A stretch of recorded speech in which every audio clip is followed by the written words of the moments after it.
Chers adhérents, vous savez que les constructeurs français s'appuient sur les législations françaises de 1909 concernant les brevets et dessins et sur la loi de 1957 sur la protection littéraire et artistique pour empêcher la filière indépendante d'accéder librement aux pièces dites captives et notamment les pièces de carrosserie.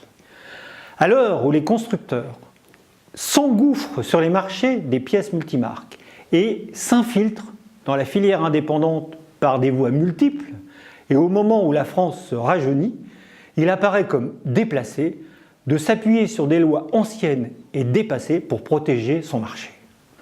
La FEDA, depuis plus de 30 ans, se bat pour cela et mes prédécesseurs, président de la FEDA, Jean Morus, Gabriel de Bérard et Michel Villatte, ont lutté pour faire aboutir cette revendication légitime.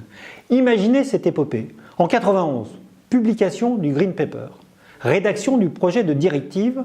En 94-95, tout le monde est d'accord, le Conseil économique et social européen, mais aussi le Parlement européen a une écrasante majorité pour l'adoption d'une clause de réparation qui entraînerait en application immédiate. En 97, le Conseil des ministres de l'Union européenne refuse cette application et prône la liberté pour tous, donc de laisser à chaque État membre de décider ou non d'inclure la clause de réparation. La France, dont les constructeurs parlent à l'oreille des ministres, voire des premiers ministres, voire des présidents de la République, ne change évidemment rien. Le Parlement européen refuse à la majorité absolue la décision du Conseil des ministres. Tout cela aboutit, après conciliation, au gel de la situation existante.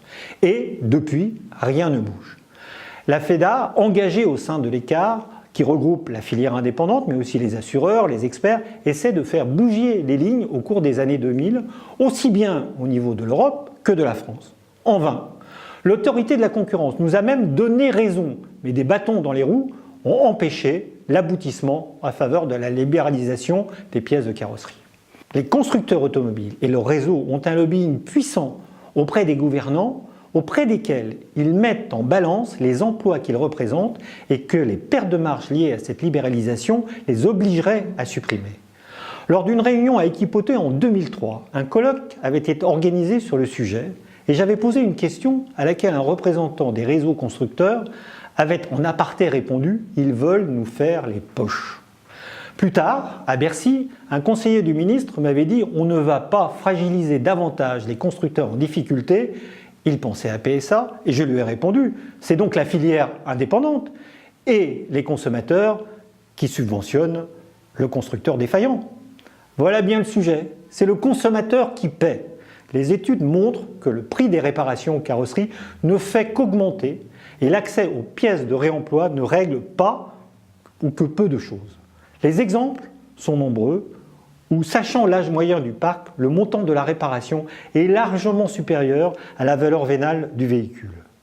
Le consommateur doit alors sortir de sa poche plusieurs milliers d'euros pour conserver en état un véhicule indispensable à sa vie quotidienne. Faire baisser les prix des pièces de carrosserie de 20 ou 30% est une mesure sociale de première urgence pour nos concitoyens. Libérer les énergies est une affirmation de notre jeune nouveau président de la République. Eh bien, Monsieur le Président, donnez-nous un coup de jeune et de social en libérant les pièces captives et notamment les pièces de carrosserie. La FEDA et ses collègues de la filière indépendante, qui sont les seuls légitimes pour revendiquer tête haute ce changement, seront là pour vous rappeler, Monsieur le Président, à cette exigence de justice sociale et de justice tout court.